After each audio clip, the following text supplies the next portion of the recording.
A minute. All right. Welcome, everyone. Thank you for joining us this morning. We know that you could have chosen to attend many other webinars, but you're with us this morning. So really want to thank you. We're excited for our presentation today. We are going to be focusing on home ownership for middle income Californians of color. But before we start, just a little announcement. This webinar is part of EBHO's Affordable Housing Month. So EBHO, East Bay Housing Organizations. And Affordable Housing Month, held annually in May across the Bay Area, is a time to celebrate our wins, millions of dollars raised for affordable housing, the grand opening of new affordable homes, and the passage of tenant protections that will keep people in their homes. Today, you are joining hundreds of people celebrating Affordable Housing Month at 30 events across Alameda and Contra Costa counties. Please take a look at the month-long event calendar coordinated by our friends at East Bay Housing Organizations, EBHO, to browse the full series of events. Today, we celebrate and learn, but after this, let's make sure we take action. You can learn more about the history of the housing crisis in the East Bay, the work being done, and how you can get involved at ebho.org, ebho.org. And with that, thank you. Welcome to the webinar. We're very excited today. We have some friends that are joining us. So we have Mohammed Alameldin from the Terner Center. We have Noirena Limon, principal at Mariposa Strategies, and Esmeralda Lopez, California State Director from UnidosUS. So I will introduce each of them before they speak more in depth because they are a great group of people to know. We brought everyone together to talk about what isn't really discussed in housing policy today. So in housing policy, a lot of what we hear in California is either about the very low income or the very rich. And it's at the extremes, but there's a whole gap of people that we don't discuss. So today we wanted to center the conversation or change the conversation and center middle income Californians of color, and generally what home ownership looks like. Especially here at CCB, home ownership is important for wealth building, and we know that income and wealth are two different things, and we really want to build wealth in communities of color. So we're going to start with an overview of the landscape of housing and home ownership with a focus on Californians of color, then dive into trends in Latino home ownership, and lastly, look at how to make affordable home ownership pencil. And then we'll have a Q&A. So with that, our first presentation will be by me. So Greg Magofnia, Chief Strategy Officer at California Community Builders. So when I was putting together this webinar, I didn't think it through, and I don't have anyone introducing me. So I will introduce myself. So I'm Greg. I have a long history of public service and working in housing policy. In my former work, we sued cities that weren't building enough housing at Cal HDF. I've worked at a homeless services provider, worked for a mayor of Berkeley, founded a pro-housing nonprofit, and served on housing and environmental commissions. Okay, but enough about that, or enough about me. Very happy to be here. Thank you for joining us. So California Community Builders, if you haven't heard of us, our mission is to work to change the systems that have led to and perpetuate the racial wealth gap. So that is a very big priority for us. So producer Savannah, next slide, please.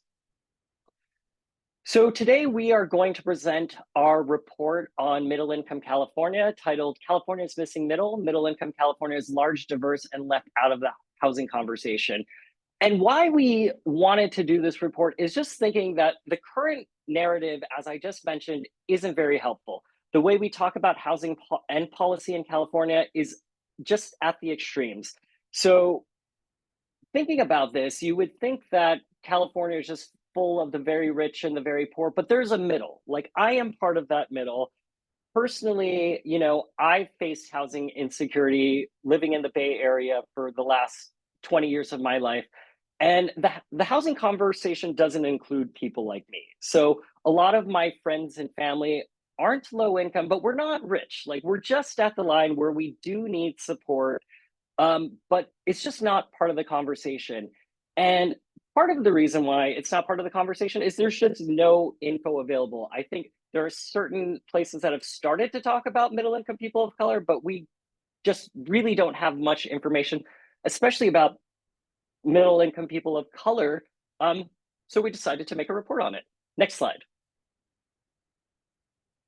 So very quickly, I want to thank Alex Shaffron of Shaffron Strategies, who was our principal author on this, and just want to start out with some definitions and narratives. So looking at different AMI bands, area median income, is how like a lot of housing policy is made. So when CCB is talking about middle income people of color, we are defining that as people who are 80 to 200% of the area median income. But CCB specifically, we are going to focus on this group of 80 to 120, which we're calling lower middle income, which is also referred to in many places as moderate income. So just some notes for the report. This data is from 2019. So we look at 2000 to 2019 because the 2020 census was a very special census. If you remember what was happening politically, there were a lot of changes. So we decided to go a little bit before that. And another thing to note is just the AAPI community, of which I'm a member, is aggregated. We wish it were disaggregated, but the tools we use didn't really, it was hard to separate it out. So next slide, please. So some of the key takeaways from this report, which we'll get into, are that nearly 60% of all middle-income Californians are people of color. Middle-income California is where California's diversity is most evident, and middle-income California is huge but shrinking. So let's dive into the data. Next slide, please.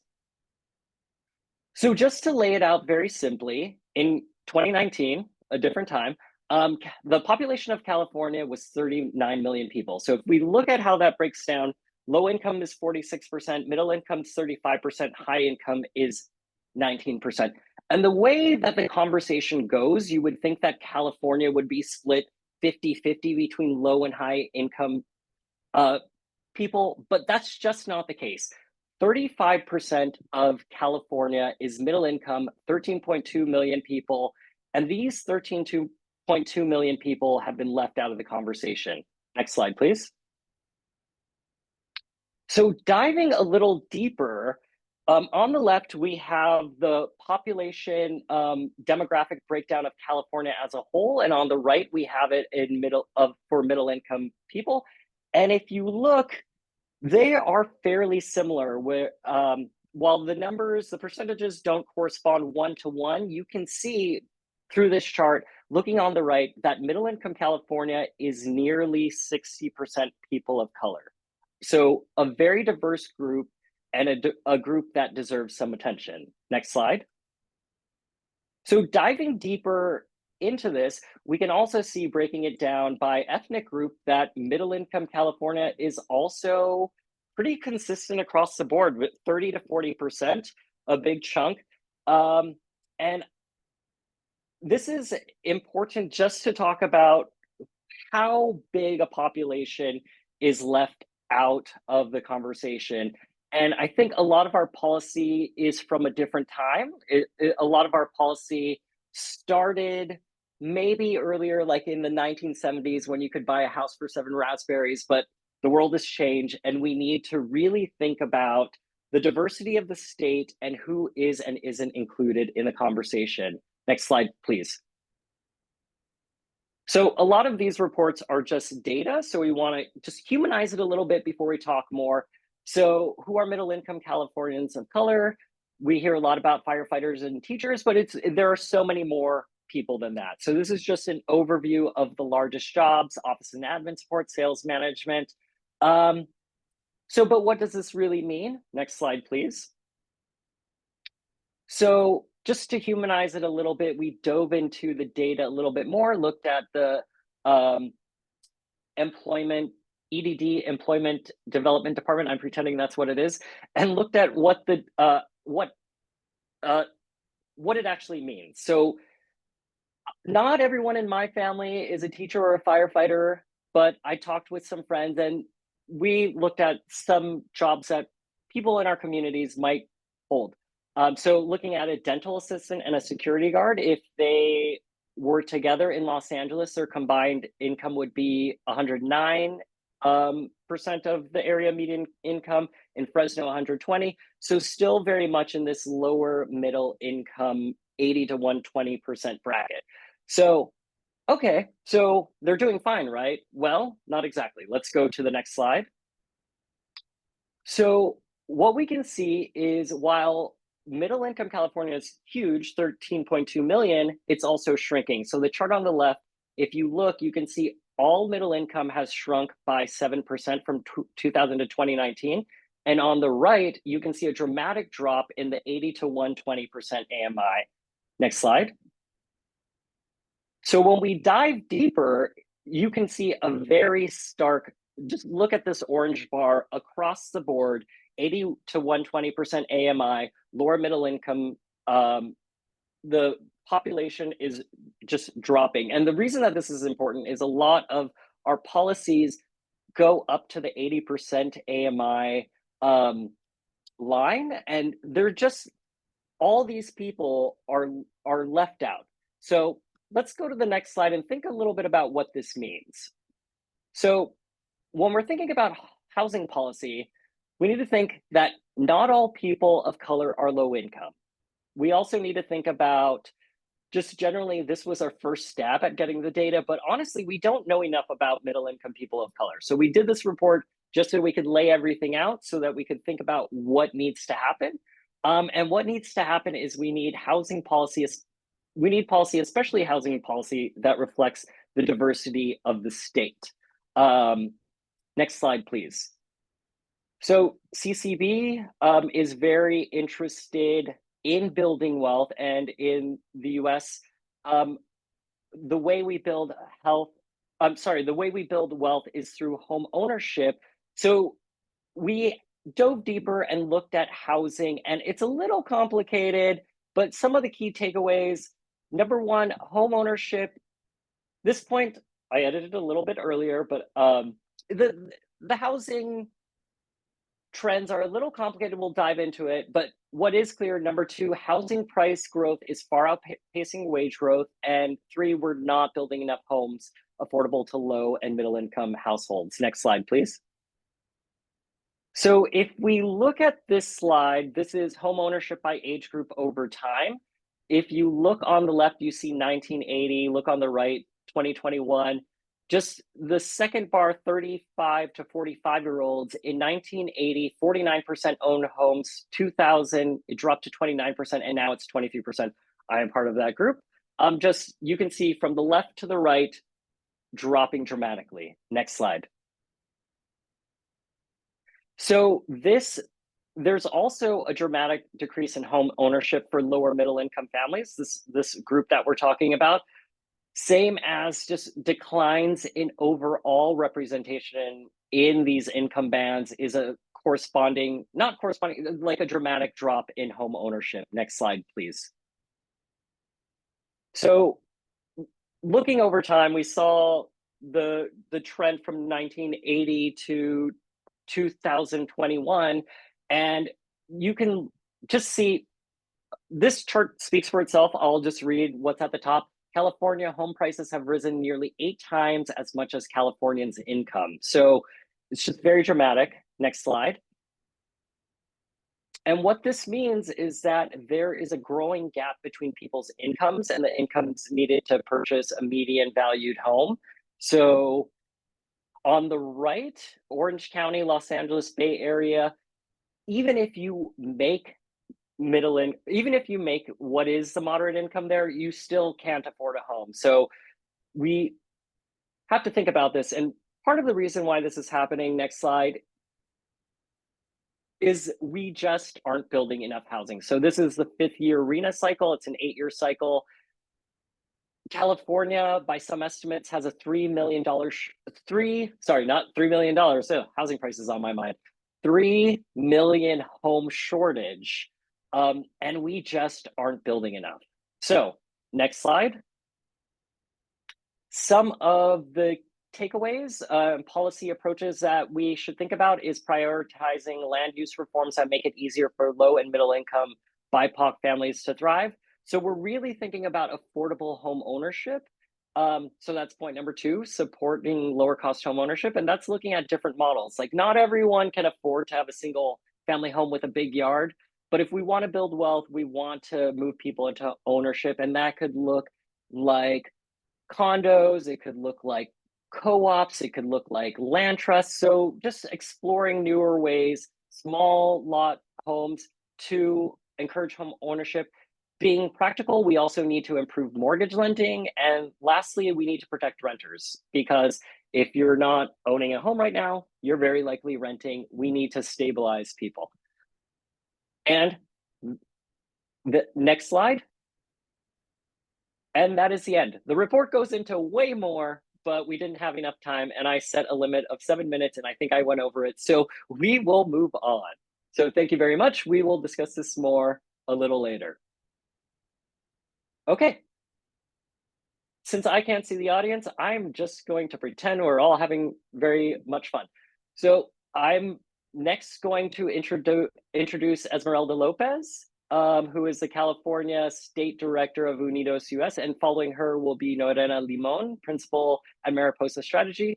Really quickly, Esmeralda is the California State Advocacy Director at UnidosUS. In her role, she leads, manages, and executes efforts to advance Unidos' state policy agenda on education and home ownership and works to maintain strong relationships with affiliates and key stakeholders. Before joining Unidos, her career spanned working to advance labor and immigrants' rights in DC, time at the office of Los Angeles Mayor Antonio Villagrosa, serving on the board of the ACLU of Southern California, and working at the Coalition for Humane Immigrant Rights of Los Angeles. That's a lot. And she also has a JD from Santa Clara. And really quickly, Norena is the CEO of Mariposa Strategies, a housing policy and strategy consulting firm. Her deep understanding of these issues comes from her career working at the intersection of government and policy. She has served as Executive Vice President of Public Policy and Industry Relations at the National Association of Hispanic Real Estate Professionals, the Consumer Financial Protection Bureau, both in the Office of the Director and the Office of the Mortgage Markets, and in the Office of Political Affairs in the Obama White House. Okay, there's a lot. And last year, she was appointed by Governor Newsom to serve on the board of Cal HFA. So we have some great guests. Okay, Esmeralda, to you. Hi, everyone. Hopefully you can see my slide. Can everyone see it?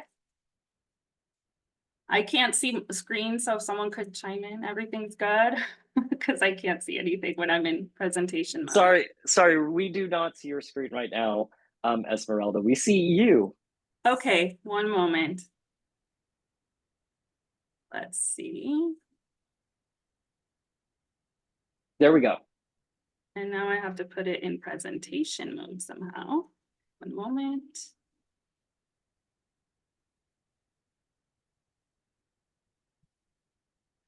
There we go. Sorry about that. Is that better? I think yep, there we go. Although we do see Notes. I don't know what. Yeah, we see notes. Welcome to Zoom. I can share yours. I'll have yours up. Give me 1 sec. Okay, thank you. Okay. This is what happens, I guess. I have no. Yes, even though we're millennials, we still have issues. So Esmeralda, while we pull that up, I think you can stop sharing your screen. But why don't you tell us a little bit about your role at Unidos? And sure. Well, and now it's up, so it's up to you. Okay.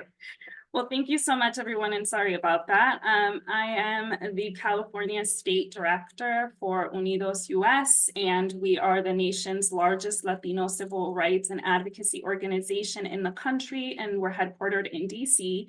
And in addition to having an affiliate network of 300 community-based organizations across the country, we also have an office in Los Angeles. And we have staff in Sacramento. Our affiliate network in California is it is 69 community-based organizations. And a little bit of information about that is that there is an investment that's made annually through our affiliate network of $1.9 billion in the state of California. And in addition to that, they employ about 17,000 people in the state of California. And we also serve through our affiliate network 2.6 million Californians. So just a little bit about Unidos. And I also wanted to come in to share a little bit about what Unidos has been doing for identifying kind of what are the needs of Latino voters in the state of California, specifically asking what are some of the things that are top of mind. And so we released a report in November of 2023, and there are some findings in here that were very notable that also reflected what we found to be true across the country, but definitely here in California. Next slide, please. So as you can see here, we asked the voters of California, Latino voters, what are the most important issues that elected officials should address?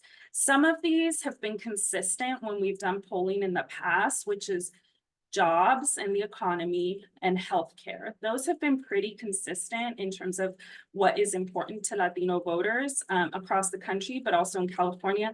The things that were notable that changed was the fact that lack of affordable housing and high rents was in the top 4, as you can see here. And that's something that was new and notable across the country, and something that we highlighted and have been highlighting when we've been sharing this survey. And also, if you see, hopefully you can see that inflation and cost of living was number 1, jobs and the economy is number 2, and then lack of affordable housing and high rents is number 4. So basically there's 3 pieces there that are related to the economy, and that seems to really resonate with what a lot of us are experiencing and speaking about here in the state of California. Next slide, please.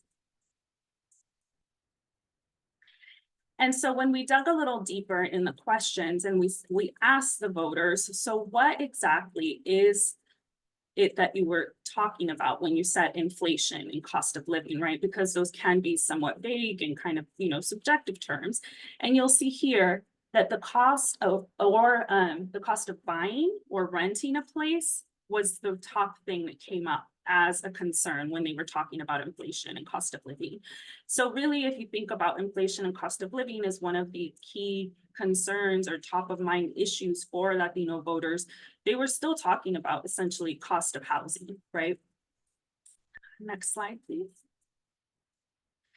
And so Unidos is an organization that for decades has been working to advance the economic trajectory of Latinos. And one of the key components of that we have found is homeownership. And so while it is not the only way to increase wealth, it is the most significant way at this point that Latinos are gaining and increasing their wealth in the state of California and also across the country, according to our research. And because of that, we have focused our efforts across the organization to increase the home ownership rate of Latinos by 4 million new Latinos by the year of 2030. And that's over 500,000 people that will need to become homeowners in the state of California for that to become a reality, because one in 4 Latinos live in the state of California. And as part of our investment in this effort of increasing homeownership, we have also been doing research here in the state of California. And I wanted to then hand it over to Norena Limon to talk and share with all of you some of that work. Thank you. Thank you so much, Esmeralda. I'm going to try to share my screen real quick. Hopefully I will have better luck. But it is so great to be with all of you today. Thank you all so much for joining us, for logging into this important conversation around homeownership. Can everybody see my screen? Yes, we Okay. can. Awesome. All right. So first of all, I had the honor of working with Esmeralda and with Unidos to craft this report that was released last year on Latino homeownership.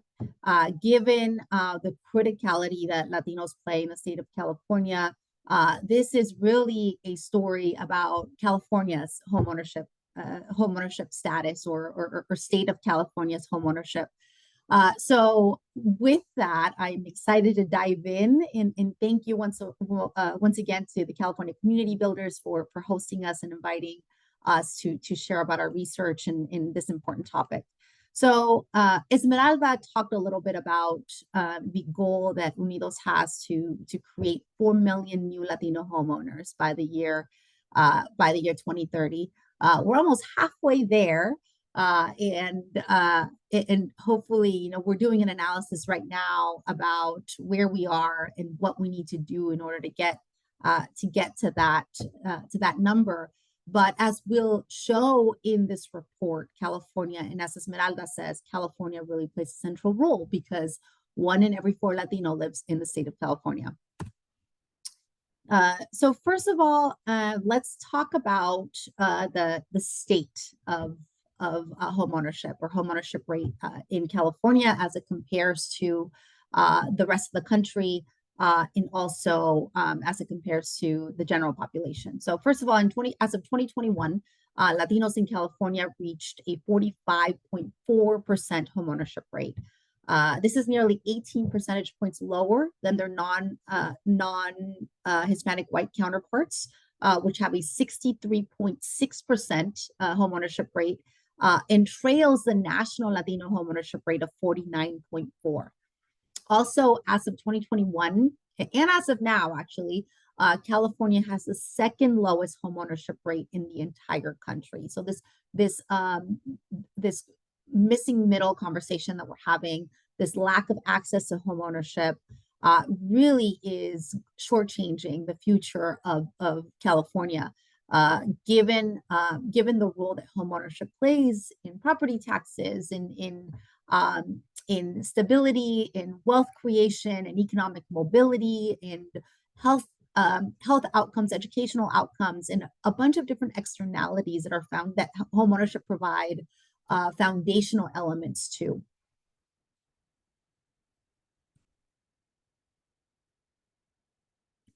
So really quick, considering the impact of the Latino population on the state's macro economy, closing the Latino white homeownership gap could significantly boost the state's overall homeownership rate by more than 5 percentage points.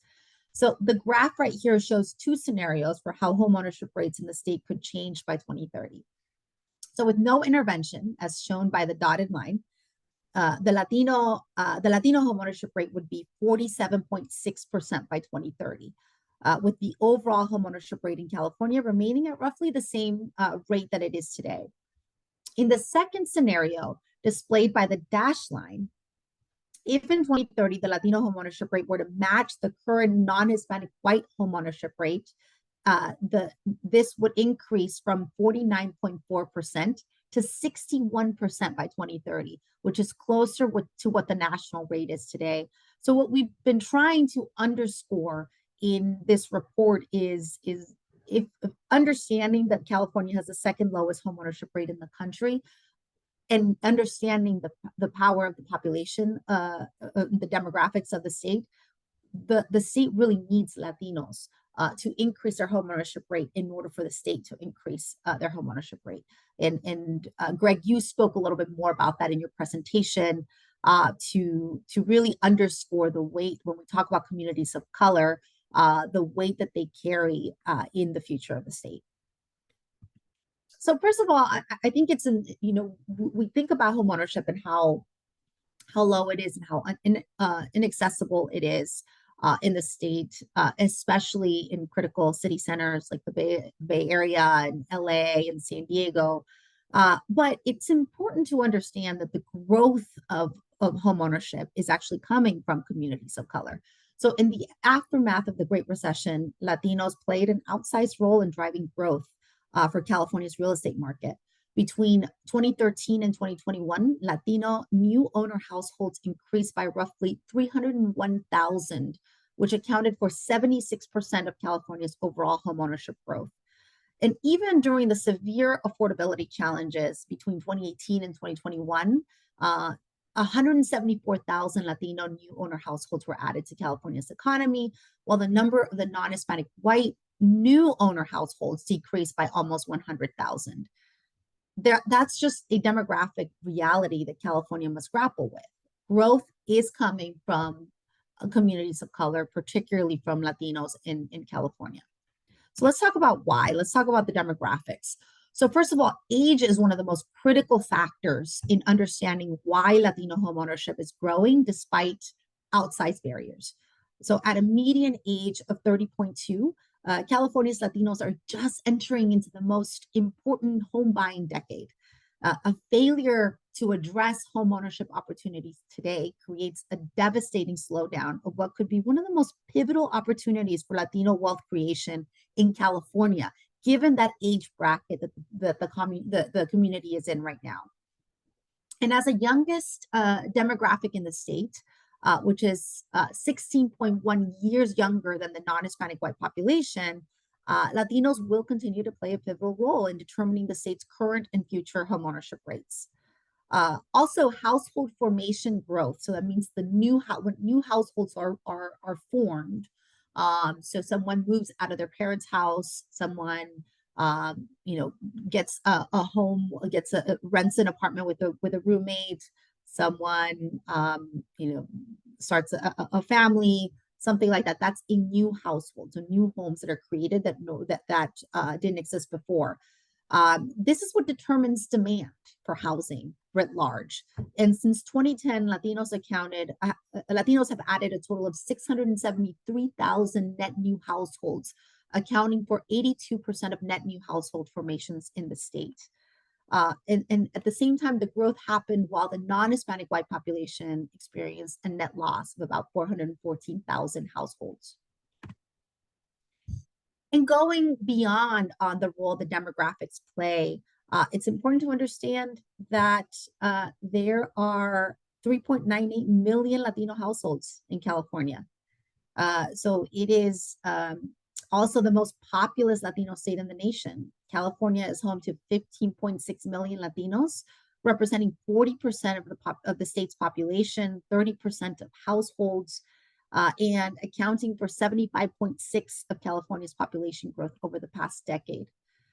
And homeownership continues to be the primary way Latinos build wealth in the U.S. According to the Hispanic Wealth Project, Latino homeowners have roughly 28 times the wealth as Latino renters. That's a difference in median household wealth of $172,000 for homeowners and $6,200. That was actually the calculation that we had at the time that the report was released. That number actually has increased. So according to the latest survey of consumer finances, it was about 26.4% of the net worth for homeowners compared to renters. So this translates into 233,000 wealth for Latino homeowners compared to 8,840 for renters. So homeownership is where most people build wealth, but this is more true for communities of color. Communities of color tend to hold their wealth within homeownership, within housing, home equity. The non-Hispanic white population, the wealth that was created, the exponential wealth that was created during the pandemic came primarily from stocks. For the Black and Brown communities, it is homeownership that really drives the wealth creation. So going ahead, I want to just talk about the fact that homeownership didn't occur equally across the state. We really saw the lion's share of the growth in Latino homeownership new homeowners come from the Inland Empire. The Inland Empire actually was the area or the region of the state that not only has the highest Latino homeownership rate, but really is driving the little growth that there is. It's coming from the Inland Empire. The Inland Empire also contributed to the most new Latino homeowners in the entire nation.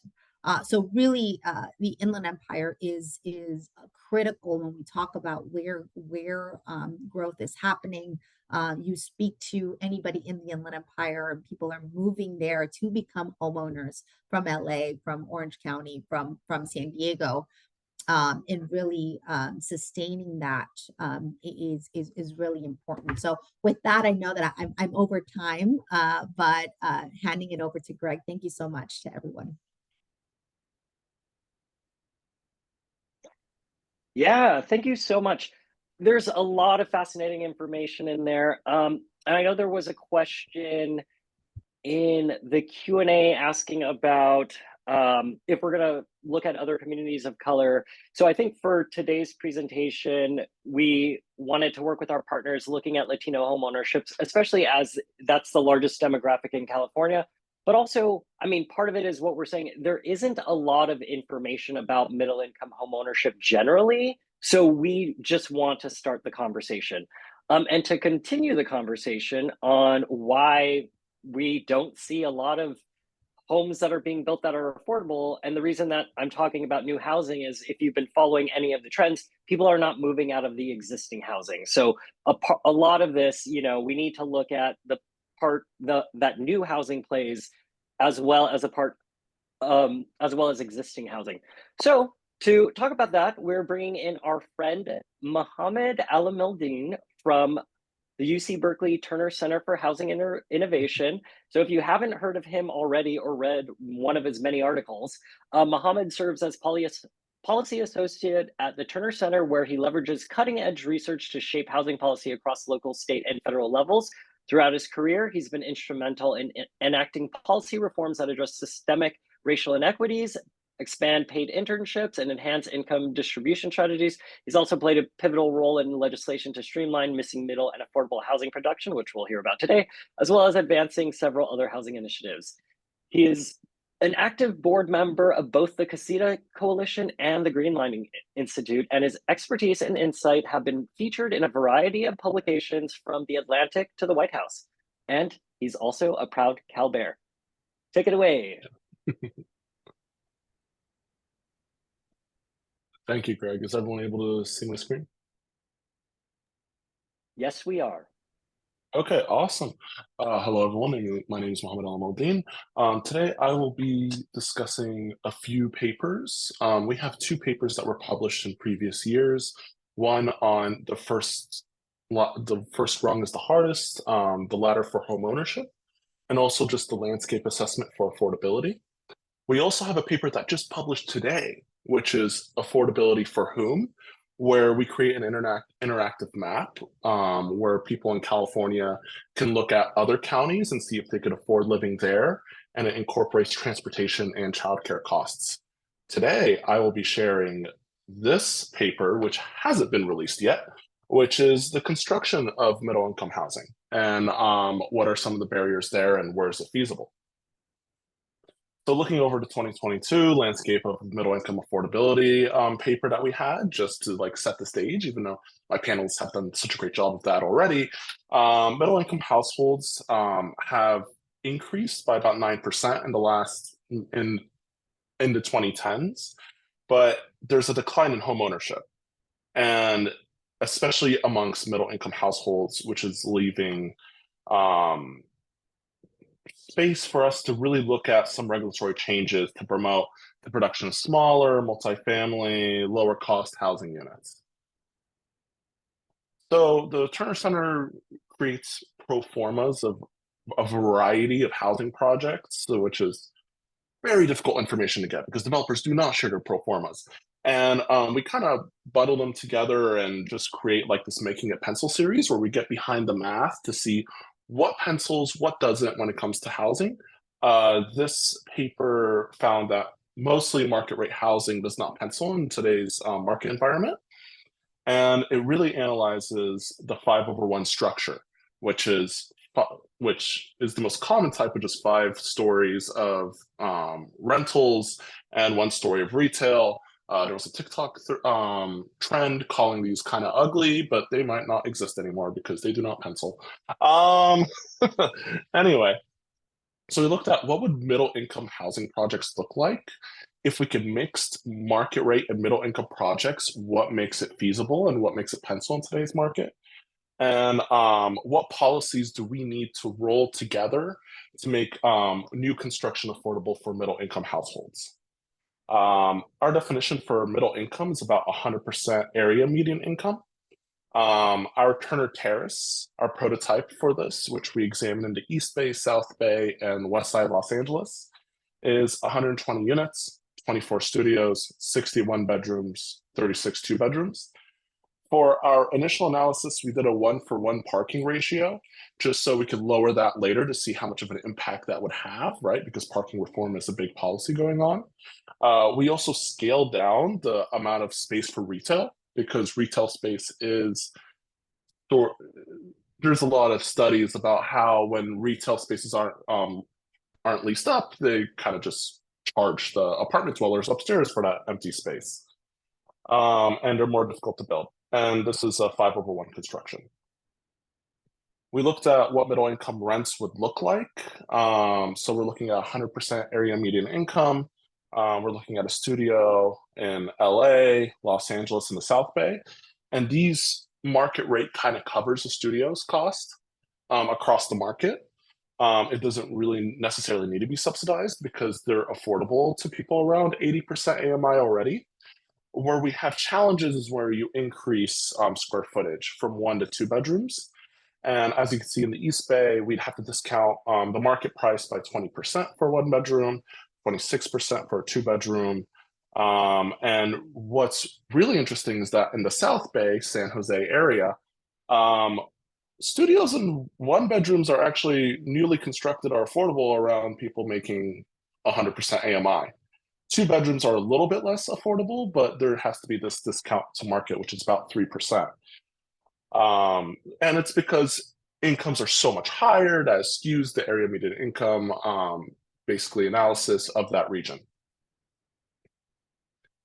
So if we were just build 100% middle income, new product, does it pencil? We have to beat the cap rate in the market, which is about 6%. And the return on costs, basically when it comes to the East Bay, South Bay, and Los Angeles, just doesn't pencil, whether it's market rate or middle income housing. Okay, so let's change some of these policies that we have, right? So we have the baseline in each region. We reduce the parking to be 0.25 spots per unit. So 1 out of 4 units gets a designated parking spot that they most likely have to pay for. We reduce impact fees to about $10,000 per unit. We include a density bonus of about 50% and a property tax exemption. A property tax exemption is that the local government doesn't charge property taxes for that development for a period of time. The argument that policymakers have for this is that, well, we don't tax food, so why should we tax housing for lower income populations? And in the bar graphs here, these are all policy decisions that local policymakers have to decide upon and examine the trade-offs before they implement it. And as you can see throughout the board, it only really pencils in the South Bay if you do 100% middle income projects, if you have all of these policies together. So when you look at the graph, it's not just one policy, like, right, just reduce parking. You're also going to include reducing fees. You're also going to include a density bonus. You're also going to include a property tax exemption to make these policies pencils here. But when we have mixed income, where 33% of the units are middle income and the rest are market, we have a lot more feasibility, especially when we combine all of these different changes that we could do when it comes to development, which is reducing parking, which you could use AB 2097 to do it near transit, so you don't have a requirement for parking. reduced fees, density bonus, and property tax exemption. It practically pencils in South Bay, Los Angeles. The East Bay, not so much, but I could imagine that some projects in some areas would actually pencil. It doesn't mean the whole market is excluded. So the bottom line is that policy choices matter. Most market rate buildings are not offering rents that are affordable to middle income households unless they're the typical studio. On their own, middle income housing just doesn't pencil with the status quo. We are in a high interest rate environment. Building costs are especially high right now and they keep increasing. And this is for 5/1 construction. So different construction types might be more affordable, right? Like an all wood construction type might be more affordable. Or if you're doing a missing middle product, which is from 2 to like 10 units, that might have a whole different affordability to it than a 5/1 structure. And policy is where we really see the changes, and we examined and we simulated if we were to do certain policy, if we were to pull certain levers, what would happen? And it's really a combination of policies that help things happen. And there's a need for innovation. We need to innovate financing, to design, to policy.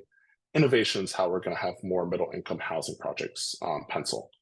So yes, that is my presentation. Read our 2 papers I already published. This paper will be published in the next month, hopefully.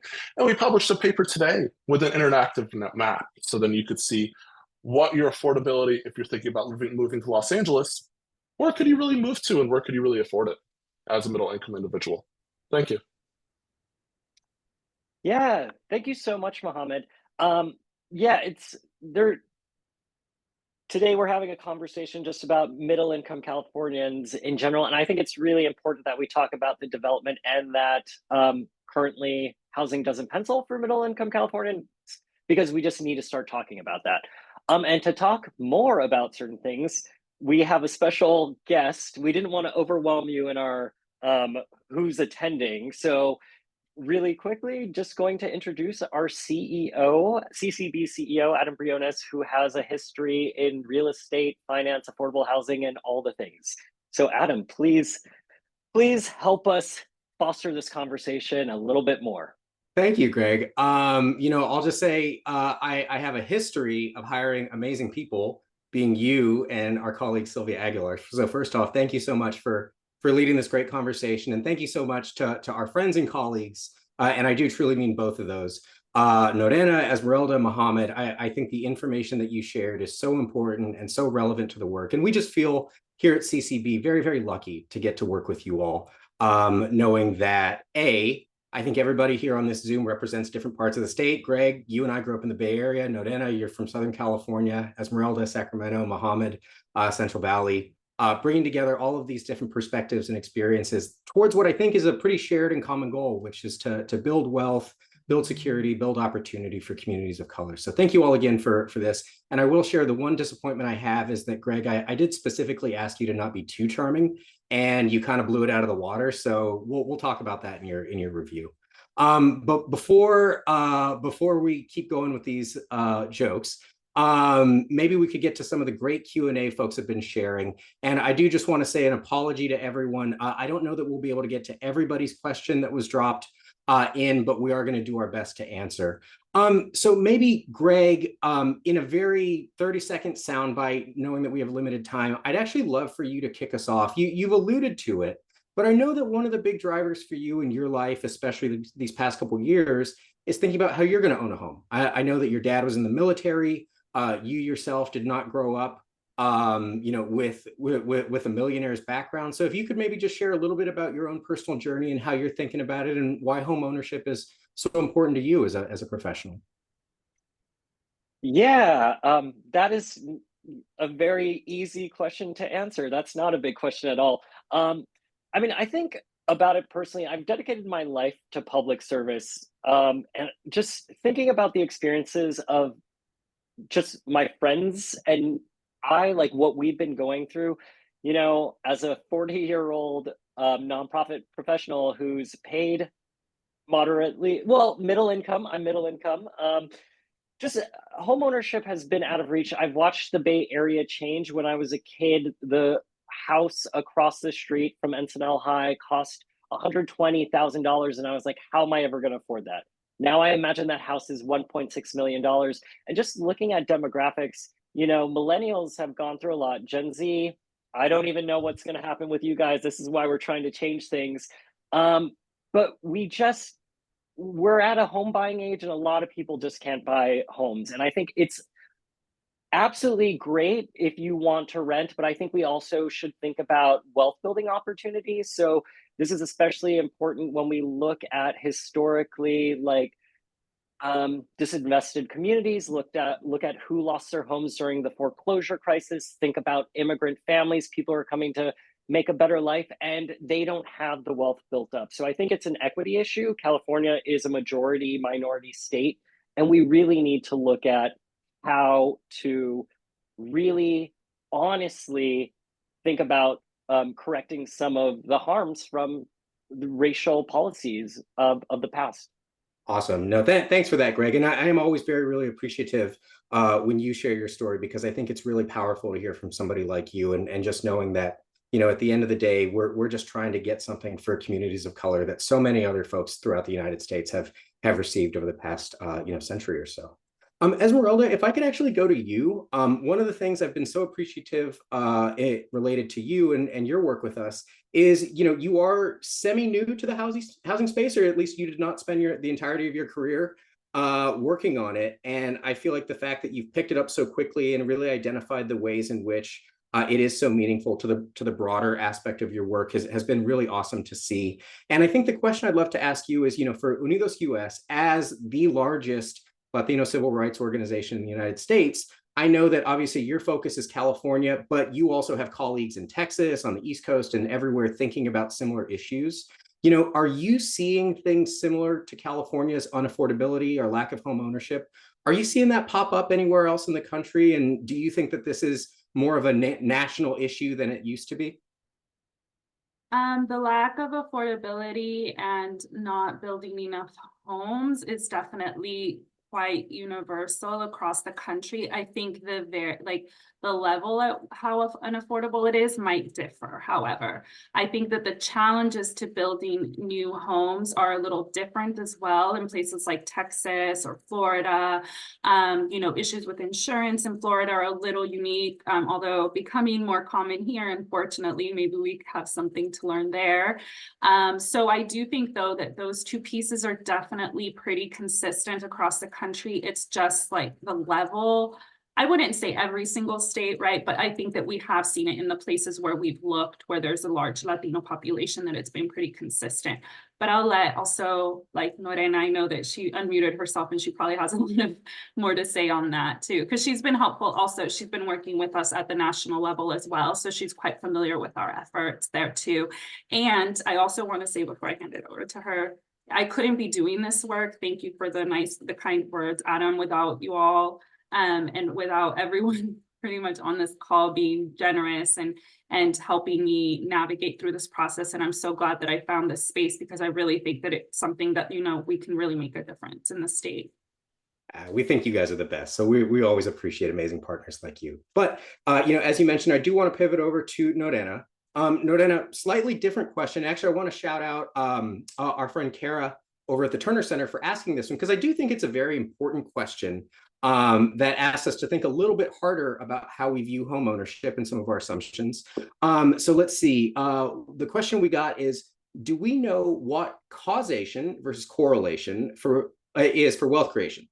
How do we ascertain that it is ownership of the home itself that is contributing to wealth creation, I guess, as opposed to other factors? And again, I think these are important questions to ask. I'm very much appreciative that it popped up. So Norena, maybe I'll hand it over to you. Sure. And I saw someone comment a little bit about jargon, right? And I think it's important to define what wealth means. I think we sometimes forget, but wealth just means you add up all of your assets and you minus all your debts. So that with that in mind, according to the Survey of Consumer Finances, which is the largest data set that we have available to us to ascertain, like you were saying, the causation, just wealth, over like 60% of wealth for communities of color is derived from home equity. So the way that we other areas that wealth is derived is other assets. So stocks, retirement accounts, ownership in businesses, and all of those other or equity in businesses. All of those other asset holdings are so much lower for communities of color. To give you a sense of stocks, for years, for Latinos, the ownership of stocks is so low that it doesn't even appear as a 1% on the Survey of Consumer Finances. And Latinos are also the least likely to own retirement accounts out of any demographic in the country. So that means that if they have any assets that appreciate, because your cars don't appreciate, it is going to be in home ownership. It's going to be in the owning of property that sees the appreciation, especially with all of the home price appreciation that we've seen over the past few years. And it is what's grown. We actually saw among the Latino community, we've seen home ownership rates increase, but we've seen ownership of retirement accounts decrease. So overwhelmingly, this is how communities of color especially build wealth, which is why we saw what we saw during the Great Recession, is that communities of color weren't diversified in their assets, and the recession led to a wiping out of wealth for communities of color for a host of other reasons. Awesome. I hope I answered the question. No, I think that was super helpful, Nadine, and certainly something that we should continue exploring. And I know we're getting close to time. We believe in starting and ending on time. So Mohammed, I'm hoping you could take us home as the youngest and definitely tallest member of this Zoom. I have a political question for you from Rafael Perez, who I know is doing amazing work over with the Casita Coalition. And his question was, AB 1033 implementation would allow new homeowners to be created through the condoization of ADUs. Why do you think jurisdictions are slow, hesitant to adopt with urgency? And for anyone that's not familiar, that was a great bill that Casita Coalition led that would allow for creating new condos out of ADUs. And as anyone that's knows anything about condos, they are the most naturally affordable type of home ownership. So Mohammed, I'll let you close us out on this cool technical question. Yes, definitely. And I will also add that in other cities that had ADUs for sale, that they sold at the price 40 to 60% of the single family home, they usually just sell first, actually. So this is a great method for us to increase entry-level homeownership opportunities. I believe, and thank you for the question, Raphael. I was like, oh, I don't want us to miss this question. So many bills get passed through the California legislature every year, and elected officials have so much that they have to deal with just at the local level, dealing with planning staff, dealing with staff in general, and especially with the budget deficits that are happening everywhere. A lot of cities either A, don't know about it. I was speaking with a mayor, I think on Monday, and I was telling her about this, and she's a mayor of a very pro-housing city, and she didn't know about this. So I think there's an education campaign that needs to happen, and it takes a few years for cities to adopt it.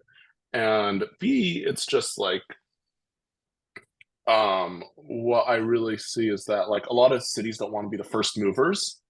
They want someone else to lead first and see how that's interpreted by the general public and how that shapes out legally before they feel comfortable to move forward with that change, especially implementation of AB 1033. And third, local ordinances take a long time to implement for some local governments. So I know that there are some jurisdictions across California that are working to implement 1033, but that takes nearly a year. So hopefully by the end of 2024, we have 2 or 3 cities implement AB 1033, and that could spread across the state.